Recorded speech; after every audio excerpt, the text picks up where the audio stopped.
ജനുവരി 18 ഇന്നത്തെ daily reflection.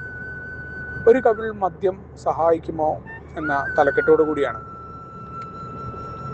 ഒരു മദ്യാസക്തൻ്റെ ജീവിതം, അയാൾ മദ്യം കഴിക്കുന്ന കാലഘട്ടം വളരെ ചെറിയ രീതിയിൽ മദ്യം കഴിക്കാൻ ആരംഭിക്കുകയും പിന്നീട് ആ മദ്യം വളരെ ബിഞ്ച് ഡ്രിങ്കിങ് ആയിട്ട് കടന്നു വരാം. അത് കഴിഞ്ഞിട്ട് അതിനേക്കാളൊക്കെ ഉപരിയായിട്ടും മദ്യത്തിൽ വീണാലും, പ്രത്യേകിച്ച് ബിഞ്ച് ഡ്രിങ്കർ കുറച്ചു കാലം നിർത്തി പിന്നീട് തുടങ്ങുന്ന ഒരു കുടിയനെ സംബന്ധിച്ചിടത്തോളം തനിക്ക് മദ്യം വലിയ കുഴപ്പങ്ങൾ ഉണ്ടാക്കുന്നില്ല എന്ന് പറയുകയാണ് ചെയ്യുക.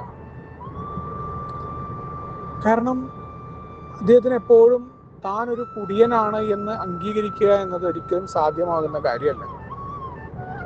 അവിടെയാണ് ഒരു കവിൾ മദ്യം സഹായിക്കുമോ എന്ന ചോദ്യം. നമ്മളുടെ മദ്യപാന കാലഘട്ടം തുടങ്ങിയതിന് മുന്നേ തന്നെ, അല്ലെങ്കിൽ വളരെയധികം മദ്യപിച്ചു എന്ന് പറയുന്നതിന് മുന്നേ തന്നെ നമ്മൾ അനിയന്ത്രിതമായിട്ടുണ്ട്, കുപ്പിയുടെ അടപ്പ് അടച്ചു വെക്കാൻ അറിയാതെ ആയിട്ടുണ്ട് എന്നുള്ളത് വസ്തുതയാണ്. പക്ഷേ ഇത് മറ്റു പല ആളുകൾക്കും ഇയാൾക്ക് കുടിയുടെ കാര്യത്തിൽ കൺട്രോൾ ഇല്ല, അയാൾ കുപ്പിയുടെ അടപ്പ് അടച്ചു വെക്കുന്നില്ല, നമ്മുടെ സുഹൃത്തുക്കൾ നമ്മളോട് പറയുമ്പോഴും നമുക്ക് മാത്രം അത് അംഗീകരിക്കാനായിട്ട് സാധിക്കില്ല എന്നുള്ളതാണ്. കാരണം എന്താണ്? മനുഷ്യനെ സംബന്ധിച്ചിടത്തോളം ഏതിൻ്റെയെങ്കിലും കാര്യത്തിൽ പരാജയപ്പെടുക എന്നത് തൻ്റെ മരണവുമായി ബന്ധപ്പെട്ടുകൊണ്ട് ചിന്തിക്കുന്ന ആൾ എവിടെയും പരാജയപ്പെടാൻ പറ്റില്ല. അതുകൊണ്ടാണ് നമ്മൾ എന്നും മറ്റു മനുഷ്യരുമായിട്ടുള്ള തർക്കങ്ങളിലും മറ്റു മനുഷ്യരുമായിട്ടുള്ള കാര്യങ്ങളിലൊക്കെ നമ്മൾ ശ്രദ്ധിച്ചാൽ മതി. നമുക്ക് എന്നും ജയിക്കണം, തോൽവി എന്നത് നമുക്ക് ചിന്തിക്കാനേ പറ്റില്ല. അതുകൊണ്ടാണ് നമ്മുടെ ഈഗോ, എന്തെങ്കിലും നമ്മുടെ കുറ്റം പറഞ്ഞു വളരെ പെട്ടെന്ന് നമുക്ക് ദേഷ്യം വരും. അപ്പോൾ ആൽക്കഹോളിക്സ് അനോണിമസിൻ്റെ പ്രോഗ്രാം ഇവിടെ നമ്മൾ നമ്മുടെ മദ്യപാന കാലഘട്ടത്തിൻ്റെ മുന്നേ, അല്ലെങ്കിൽ എന്നായിരുന്നു നമ്മൾ കുടി തുടങ്ങിയ തുടക്കകാലം കഴിഞ്ഞപ്പോൾ മുതൽ തന്നെ പലപ്പോഴും മറ്റുള്ള ആളുകളുടെ പോലെ ആയിരുന്നില്ല നമ്മൾ എന്ന തിരിച്ചറിവ്. നമുക്ക് എത്ര അടിച്ചാലും, അല്ലെങ്കിൽ ഇനിയും പോരാ വീണ്ടും അടിക്കണം എന്ന തോന്നലുകൾ ഉണ്ടാകുന്നു. മറ്റു മനുഷ്യരെ പോലെയല്ല ആ കൂട്ടത്തിന് നിൽക്കുമ്പോഴും ഞാൻ ഉയർന്നു നിൽക്കുന്നു എന്ന ഡൊമൈനിങ് ക്യാരക്ടർ ഉണ്ടാവുക.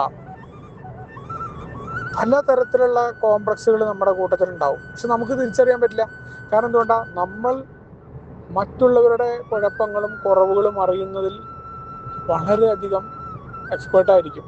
പക്ഷെ നമ്മുടെ കുറവുകളും കുഴപ്പങ്ങളും നമുക്ക് തിരിച്ചറിയാൻ പറ്റില്ല. അവിടെയാണ് ഒരു കവിൾ മദ്യം, ഒരൊറ്റ കവിൾ മദ്യം മതി വീണ്ടും എവിടെയാണോ കുടി നിർത്തിയത് അവിടേക്ക് നമുക്ക് തിരിച്ചു പോകാനായിട്ട് നമ്മളെ എത്തിക്കുന്നത് എന്ന് തിരിച്ചറിയുമ്പോൾ എവിടെയാണ് നമ്മുടെ ദുർബലത കിടക്കുന്നത്? എവിടെയാണ് നമ്മൾ ശക്തിഹീനരാകുന്നത്?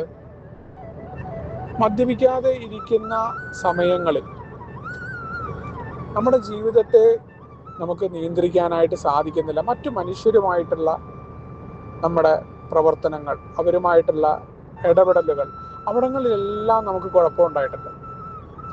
അപ്പോൾ ആ അനിയന്ത്രിത അവസ്ഥയെ തിരിച്ചറിയുകയും നമ്മുടെ കുഴപ്പങ്ങളെ തിരിച്ചറിയാൻ നമ്മളെ സഹായിക്കുകയും ചെയ്യുന്നതാണ് നമ്മുടെ ഓരോ കാലഘട്ടത്തിൻ്റെ ആത്മപരിശോധന. രോഗത്തിൻ്റെ പരിഹാരമായിട്ട് 3 കാര്യങ്ങളാണ് പ്രോഗ്രാം മുന്നോട്ട് വയ്ക്കുന്നത്. ഒന്ന്, നമ്മൾ ആത്മപരിശോധനയ്ക്ക് വിധേയമാകണം. അതെങ്ങനെ പരിശോധിക്കണം? നമ്മൾ മറ്റുള്ളവരെ പരിശോധിക്കുന്ന അതേ രീതിയിൽ നമ്മളിലേക്ക് നോക്കാൻ തയ്യാറാവുക. അവിടെയാണ് നമുക്ക് മനസ്സിലാക്കാൻ പറ്റുക, നമ്മൾ തുടക്കകാലങ്ങളിൽ തന്നെ ഇനിയും ധാരാളം സമയം മുന്നിലുണ്ട് എന്ന് പറയുമ്പോഴും ഒരു മദ്യാസക്തൻ്റെ കുടി അനിയന്ത്രിതമായി പോയിരുന്നു എന്ന് കണ്ടെത്തുമ്പോൾ പല കാര്യങ്ങളെയും കൈകാര്യം ചെയ്യാൻ പറ്റാതെയാണ് മദ്യത്തെ അവൻ ആശ്രയിച്ചിരുന്നത് എന്ന് നമുക്ക് മനസ്സിലാക്കാനായി പറ്റുന്നു. അപ്പോൾ വീണ്ടും അത്തരത്തിൽ ഒരു കുടിയിലേക്ക് പോകാതിരിക്കണം എന്നുണ്ടെങ്കിൽ, ആദ്യത്തെ കവിൾ മദ്യം നമ്മൾ ഒഴിവാക്കണം എന്നുണ്ടെങ്കിൽ, തീർച്ചയായിട്ടും നമ്മുടെ കഴിഞ്ഞകാല ജീവിതത്തിൽ പരാജയം സമ്മതിക്കാനുള്ള തയ്യാറെടുപ്പ് ഉണ്ടാവുക. ഒരു തുള്ളി മദ്യം എൻ്റെ ജീവിതത്തിൽ അപകടമാണ് എന്നറിയുമ്പോൾ എന്ത് കാരണത്താലാണ് ആ ഒരു തുള്ളി മദ്യം ഞാൻ കഴിക്കുന്നത് എന്നുള്ളിടത്താണ് വൈകാരികമായ നമ്മുടെ കുഴപ്പങ്ങൾ. മറ്റുള്ളവരുമായിട്ട് നല്ല ബന്ധം സ്ഥാപിക്കാൻ എനിക്ക് കഴിഞ്ഞിരുന്നില്ല, എല്ലാ സ്ഥലങ്ങളിലും ഞാൻ എന്തോ വലിയൊരാളാണെന്നുള്ള തോന്നൽ എനിക്കുണ്ട്. അത് തന്നെയാണ് ഈ മദ്യാസക്തനാണെന്ന് സമ്മതിക്കുന്നിടത്തൊക്കെ ഉണ്ടാവുന്നൊരു കുഴപ്പം. ഒരു പരാജയം സമ്മതിക്കുക എന്നത് എന്തിനാണ്? ഞാൻ ഒന്നിനും കൊള്ളാത്തവനാണെന്നുള്ള സ്വയം സഹതാപത്തിൽ നിന്നുകൊണ്ടല്ല. മദ്യം എന്നെക്കാൾ വലിയ ശക്തിയായിരുന്നു, എൻ്റെ യജമാനനായിരുന്നു എന്ന ആ തിരിച്ചറിവാണ് ഇന്നത്തെ ഒരു ദിവസം മദ്യം വേണ്ട എന്ന് മാറ്റി നിർത്താൻ, ഒരു പുതിയ ജീവിതം കെട്ടിപ്പടുക്കാനായിട്ട് നമ്മളെ സഹായിക്കുന്നത് എന്ന കൃത്യമായ ഓർമ്മപ്പെടുത്തൽ. ഒരൊറ്റ കവിൾ മദ്യം മതി എല്ലാം തകിടം മറിക്കാനെന്നും ആ കുടി പഴയ കുടിയുടെ ഇരട്ടിയിലേക്ക് ഞാൻ തിരിച്ചു പോകുമെന്ന ഓർമ്മപ്പെടുത്തലോട് കൂടിയാണ് ഇന്നത്തെ ഡെയിലി റിഫ്രഷൻ കടന്നു വരുന്നത്. നമുക്ക് ഒരുമിച്ചുണ്ട് പറയുന്ന തങ്ങളോട് മുന്നോട്ട് പോകാം. ശുഭദിനം, സുപ്രഭാതം.